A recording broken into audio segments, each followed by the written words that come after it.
नमस्कार विद्यार्थिनींनो, आज आपण क्रॉप सायन्स या विषयामधील पेपर सेकंड यामध्ये पहिला जो युनिट आहे तो आहे कमर्शियल क्रॉप आणि त्यामध्ये sugarcane cultivation, tobacco cultivation, potato cultivation, chilli, turmeric आणि जिंजर कल्टिवेशन एवढ्या पिकांचा अभ्यास आपण आजपर्यंत केलेला आहे.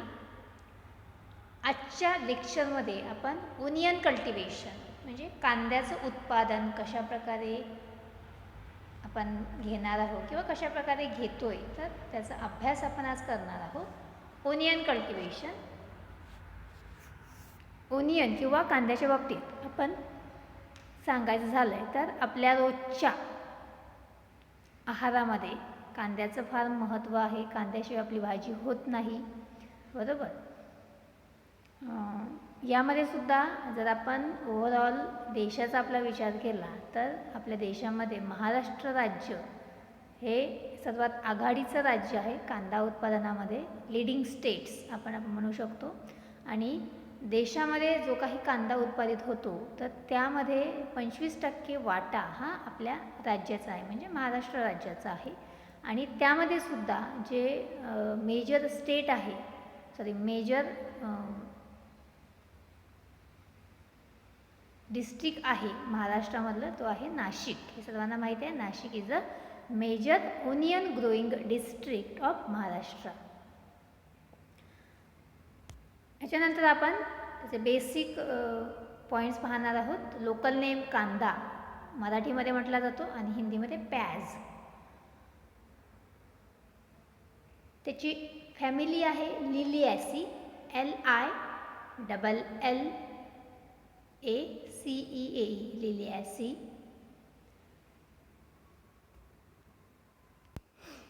Botanical name Allium cepa, ALLIUMCEPA, Allium cepa. आणि ओरिजिन आहे मिडल एशिया. परत पहा, लोकल नेम कांदा किंवा प्याज, family Liliaceae, botanical name Allium cepa आणि ओरिजिन मिडल एशिया. याच्यानंतर आपण त्याची इकॉनॉमिक युजेस पाहणार आहोत किंवा इकॉनॉमिक इम्पॉर्टन्स. पहिला आहे onion is the most important commercial spice crop grown in India and exported. आता कांदा हे जे पीक आहे हे महत्त्वाचं पीक आहे. आपल्याकडे आपण कांद्याचा वापर आपल्या रोजच्या आहारामध्ये करतो. एखाद दिवशी जर कांदा नसेल तरी आपली भाजी ही व्यवस्थित होत नाही किंवा चव लागत नाही असं आपण म्हणू शकतो.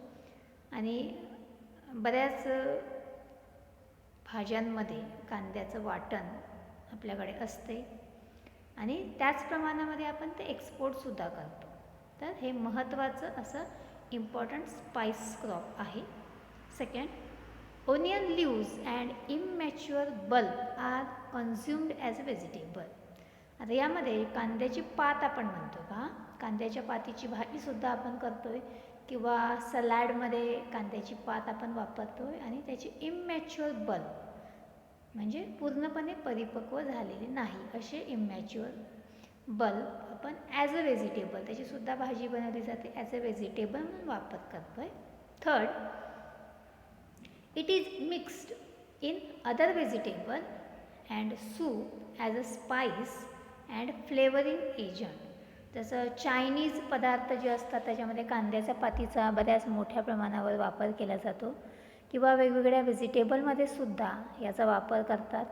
सूपमध्ये कांद्याचा वापर केला जातो आणि हे स्पाइस म्हणून त्याचा वापर करतात सूपमध्ये किंवा चायनीज पदार्थामध्ये. आणि याचा एक फ्लेवर, वेगळ्या प्रकारचा फ्लेवर त्या पदार्थाला येतो. चौथा आहे it contain vitamin B and vitamin C and minerals calcium and iron. याच्यामध्ये विटॅमिन बी आहे, त्याचबरोबर विटॅमिन सी आहे आणि काही मिनरल्ससुद्धा आहे. यामध्ये कॅल्शियम आहे, आयर्न आहे, 5वं आहे it has a medicinal properties and used against year acne and colic pen.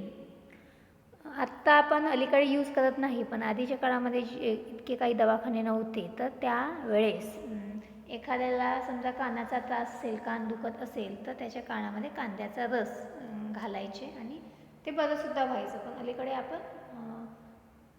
किंवा अलीकडच्या ह्याच्यामध्ये आपण डॉक्टरांची सल्ला घेऊनच त्याचा वापर करतो आहे.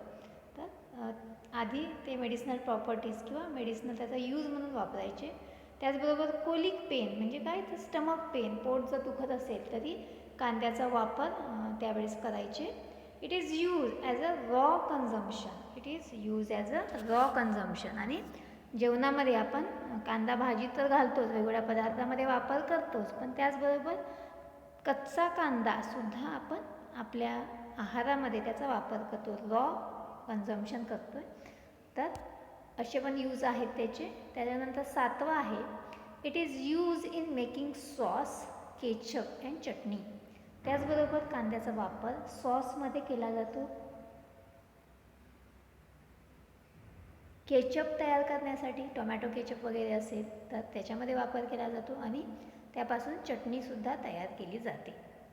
Dried onion chips and powders have a great demand for exports. आता आपल्याकडे आपण सहसा सुकलेले कांद्याचे जे हे आहेत, सुकलेला कांदा आहे चिरून आपण सुकवत ठेवतो, तर तशा प्रकारचा ड्राईड चिप्स म्हटलेला आहे किंवा त्याच्यापासून पावडर तयार केला जातो. तर आपण आपल्याकडे वापरत नाही, पण अदर कंट्रीमध्ये की ज्या ठिकाणी कांद्याचं उत्पादन कमी होते किंवा त्यातल्या वातावरणामुळे पिकांचं उत्पादन हे कमी होते आणि बरेचसे पदार्थ हे बाहेरून इम्पोर्ट करतात बाहेरच्या कंट्री. तर अशा कंट्रीमध्ये आपण हे ड्राईड ओनियन चिप्स आहे किंवा पावडर आहे तर ही एक्सपोर्ट करतो. The bulb obtained during seed productions are fed to cattle and poultry. हे जे बल्ब आहे BULBS, या ठिकाणी L आहे बघा. Bulb obtained during seed production. Seed production ज्यावेळेस आपण करतो, कांद्याचे बियाणे उत्पादन घेतो, तर त्या दरम्यान जे काही बल्ब आपल्याला मिळतात जमिनीमधून, तर ते आपण जनावरांना खाद्य म्हणून वापरतो. तर अशा प्रकारे एक 9 युजेस त्याचे आपण पाहिले आहेत. थोडक्यामध्ये पहा, onion is a most important commercial spice grown in India and exported. Onion leaves and immature bulb are consumed as a vegetable. It is mixed with other vegetable and soup and as spices and flavoring agents. It contains vitamin B, vitamin C, minerals, calcium, iron. It has medicinal properties and used against ear acne and colic pain. It is used for raw consumption. It is used in making sauce, ketchup, chutney. Dried onion chips and powder have great demand for exports. And the last, the bulb obtained during seed production are fed to poultry or fed to cattle or poultry. कोंबड्यांना सुद्धा आणि जनावरांना सुद्धा आपण त्याचा वापर करतो. त्याच्यानंतर आपण क्लायमेट पाहूयात. इकॉलॉजीमध्ये क्लायमेट आणि सॉईल. क्लायमेटमध्ये onion crop can be grown in varied type of climatic condition but mild climate is most suitable. कांदा हे जे पीक आहे याचं उत्पादन आपण वेगवेगळ्या प्रकारच्या वातावरणामध्ये घेऊ शकतो, पण त्यातल्या त्यात जे माइल्ड क्लायमेट आहे की ज्या ठिकाणी खूप ऊन नाही आहे, खूप पाऊस नाही आहे, खूप थंडी नाही आहे, इथलं माइल्ड क्लायमेट, तर अशा ठिकाणी किंवा अशा ठिकाणचं वातावरण कांदा उत्पादनासाठी हे सुटेबल आहे, उपयुक्त आहे. Extremes of heat, cold and rainfall are not suitable for growing onion. आधीच आपण सांगितले माइल्ड क्लायमेट म्हणजे त्यामध्ये जास्त पाऊस नको, जास्त थंडी नको आणि जास्त ऊनसुद्धा नको. किंवा हीट नको आहे, तर हे या पिकासाठी सुटेबल नाही आहे. The optimum temperature range should be 14 degree Celsius to 16 degree Celsius. किती आहे? 14 ते 16. 14 ते 16 degree Celsius for 10 hours in a day with 70% humidity is best for getting good yield. That optimum temperature लक्षात ठेवायचे 14 ते 16 डिग्री सेल्सिअस. 10 तासासाठी दिवसा आपल्याला अशा प्रकारचं तापमान गरजेचं आहे आणि ह्युमिडिटी म्हणजे आर्द्रता ही 70% जवळपास जर असेल तर त्याच्या प्रोडक्शनसाठी, त्याच्या चांगल्या उत्पादनासाठी हे महत्त्वाचं आहे. The rainfall requirement is 750 to 1000 millimetre per year. आणि जो रेनफॉल आहे, ॲन्युअल रेनफॉल आपण त्याला म्हणू, तर तो 750 ते 1000 मिलीमीटर वर्षभरामध्ये असणं गरजेचं आहे. It require bright sunny weather during bulb development stage, therefore it grow well in rabi season. तर जनरली हे कुठल्या सीझनमध्ये आपण घेतो? रब्बी म्हणजे हिवाळ्यामध्ये, कारण त्यामध्ये हिवाळ्याच्या सीझनमध्ये ब्राईट सनी वेदर ही आपल्याला त्या पिकासाठी गरजेचं असते, कारण त्यावेळेस त्याची बल्ब डेव्हलपमेंट म्हणजे कांदा तयार होण्याची प्रक्रिया ही चालू असते. त्याच्यामुळे आपण जनरली रब्बी सीझनमध्ये ह्या पिकाची वाढ चांगल्या प्रकारे होत असते. ठीक आहे. तर क्लायमेटमध्ये आपण काय लक्षात ठेवायचं आहे? It can be grow in variety of climate condition.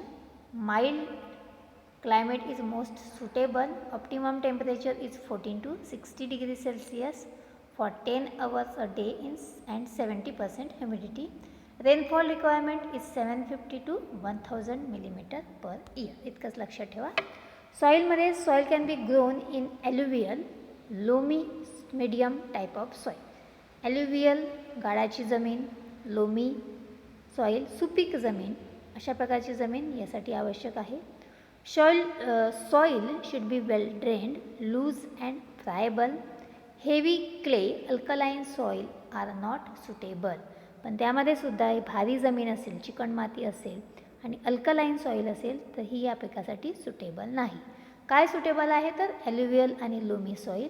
आणि it should be well drained, loose and friable. जमीन भुसभुशीत असणे गरजेचं आहे आणि पाण्याचा चांगला निचरा होणारी जमीन या पिकासाठी आवश्यक आहे.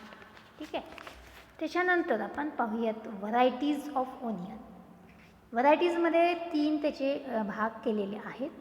त्याच्यामध्ये red coloured onion, white coloured onion आणि सलाद व्हरायटी. ठीक आहे. आता रेड कलर्ड व्हरायटीजमध्ये 2 सीझन आहेत पहा, खरीप आणि रब्बी. खरीप आणि रब्बी. खरीप सीझनमधल्या कुठल्या व्हरायटी आहेत? तर Agrifound light red, Agrifound dark red, Baswant 780 आणि निफाड 53. ठीक आहे. तुम्हाला ज्या सोप्या वाटत जसं बसवंत 780, निफाड 553 ही लक्षात राहू शकते. निफाड हे नाशिक जिल्ह्यामध्येच आहे शहर, त्याच्यावरूनच त्याची व्हरायटीचं नाव दिलेलं आहे. रब्बी सीझनमध्ये निफाड 241, निफाड 2071-1 आणि पुसा रेड ही रब्बी सीझनमधली आहे. व्हाईट कलर्ड व्हरायटी म्हणजे निफाड -5-7-1, निफाड -123-7-1, फुले सफेद ही सुद्धा व्हाईट कलरमध्ये आहे आणि रेड असेल तर पुसा रेड असं लक्षात ठेवा. Salad variety. आता ह्याच्यामध्ये काही सलाद व्हरायटीसुद्धा आहे. येल्लो सलाद ओनियन, त्यामध्ये अर्ली ग्रॅनो ही सलाद व्हरायटी आहे. तर ही सुद्धा तुम्ही लक्षात ठेवायची आहे. ठीक आहे. त्याच्यानंतर आपण पाहूयात पंजन्सी ओनियन. एक वेगळा वास, एक वेगळ्या प्रकारचा उग्र वास असा त्या कांद्याला असतो. तर तो काय आहे आणि पंजन्सी म्हणजे काय, तर हे आपण पाहणार आहोत या पॉईंट्समध्ये.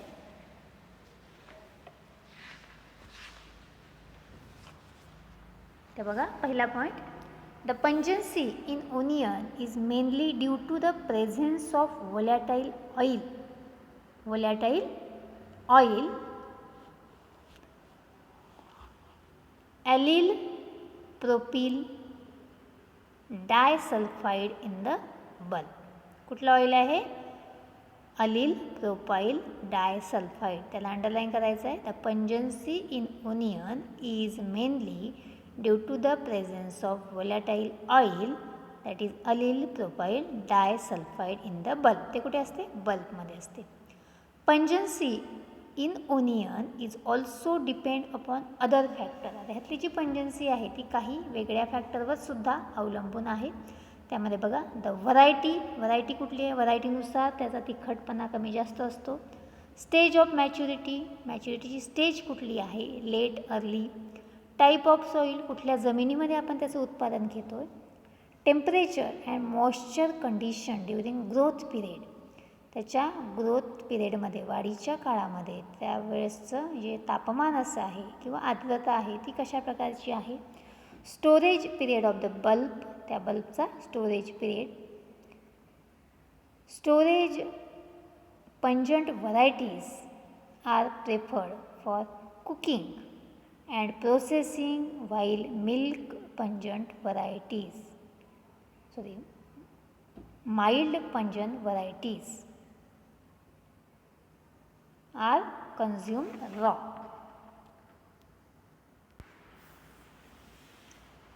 यामध्ये पंजंट व्हरायटीज ज्या आहे त्या स्टोरेज आपण करतो, तर त्या कशासाठी? तर प्रेफर फॉर कुकिंगसाठी, आणि त्याच्यावर जी प्रोसेसिंग होते, processing while mild pungent varieties are consumed raw. ज्या माइल्ड पंजंट व्हरायटी आहे त्या रॉ कन्झम्पशनसाठी आपण वापरतो, आणि पंजंट व्हरायटी आहे त्या कुकिंग पर्पजसाठी वापरतो. ठीक आहे. त्याला पंजन्सी इन ओनियन हे 2 मार्कासाठी आपल्याला येऊ शकते. पहा, the pungency in onion is mainly due to the presence of volatile oil that is allyl propyl disulphide in the bulb. Pungency in onion is also depend upon other factor like the variety, stage of maturity, type of soil, temperature and moisture condition during growth period and storage period of the bulb. आणि तिसरा मुद्दा काय आहे? तर strong pungent variety are preferred for cooking. G strong pungent आहे ती कुकिंगसाठी आपण prefer करतो, आणि माइल्ड पंजंट व्हरायटी आहे ती आपण रॉ कन्झम्पशनसाठी प्रेफर करतो. याच्यानंतर आपण पाहूया cultivation of onion for bulb purpose. Bulb पर्पजसाठी आपल्याला जर ओनियनचं कल्टिवेशन करायचं असेल तर ते कशा पद्धतीने करायचं? त्यामध्ये रेझिंग ऑफ द सीडलिंग्स, आपल्याला रोपं तयार करायची आहे. ठीक आहे. तर त्याच्यामध्ये आपण पाहूया onion seedlings are raised on nursery bed prepared at high lying area.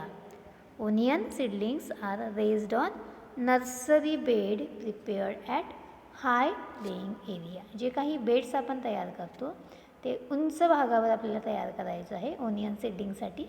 Second, nursery bed is 3 metre long, 1.5 metre broad and 10 centimetre height are prepared. आपल्याला जे नर्सरी बेड तयार करणार आहे ते 3 सेंटीमीटर त्याची लांबी, 1.5 सेंटीमीटर त्याची रुंदी आणि 10 सेंटीमीटर हाईट अशी आपण तयार करून घेणार आहे. Seed rate is 5 to 6 kg per hectare. एका हेक्टरला किती सीड रेट असणार आहे? 5 ते 6 किलोग्रॅम आपण सीडलिंग्स तयार करत आहोत. चौथा मुद्दा आहे the seed is sown crosswise in row made 10 centimetre apart from each other.